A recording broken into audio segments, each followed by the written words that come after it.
Teka, nahihilo na ako sa kakalakad yung dalawa. Ang cute talaga ni Junpyo. Kakaibang look na ngayon.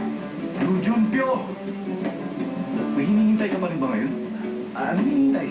Dahil mahabang flight natin, kailangan muna na exercise. Teka, bakit naisipan mong sumabay tayo ngayon sa mga estudyante? Ayaw mo bang gamitin yung private jet? School trip ito, no? At saka, school experience na rin ito para sa atin. Hindi ba, Chiro? Ano? Yo, yo, yo! Let's go!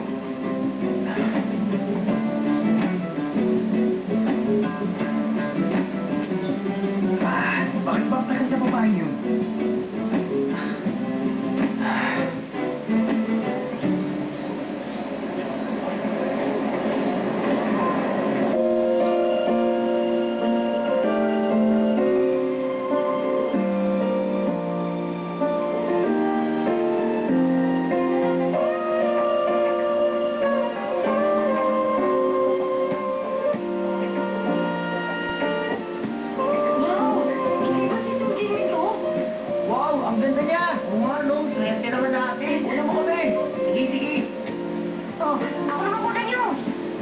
Ang ganda ng butis niya. Oo nga, puti-puti pa.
Hindi ko gusto ang picture mo sa poster na to.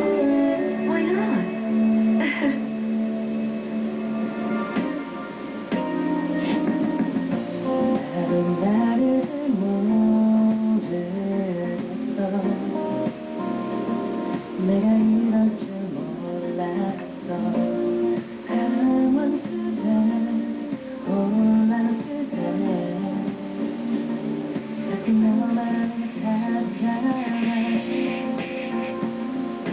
Hello? Excuse me, sir. Sorry po, pero hindi po pwedeng gumamit ng cellphone sa loob ng plane. Ano? Saan siya pumunta? Nang isa dito sa dagat, lalagay sa buslo, ihawin sa tiga, ilalagay ng buslo para may pangulam. Hindi ba ilalagay? Hindi ba pupunuin? Sige, sige. Namimingwit ng isa dito sa dagat, ilalagay sa buslo, ihawin sa tiga.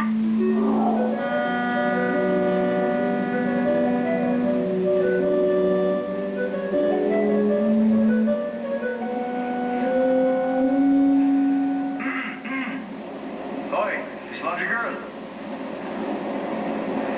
Hoy! Narinig mo ba ako, Laundry Girl?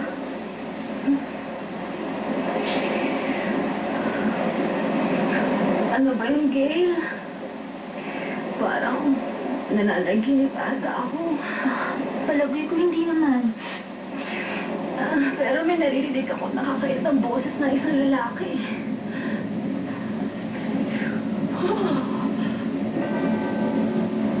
Ano yun?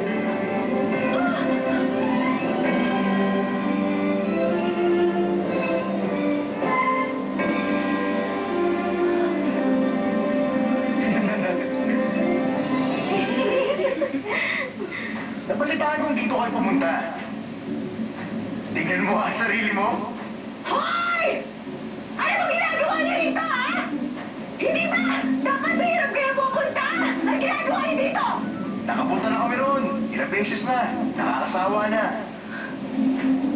Gusto namin humanap ng bagong lugar at may nagsabi sa amin dito raw maganda. Kaya pumunta kami rito. Pero ang pagkakataon nga naman, hindi ba? Hindi ko naman alam na nandito kami, Slowly Girl.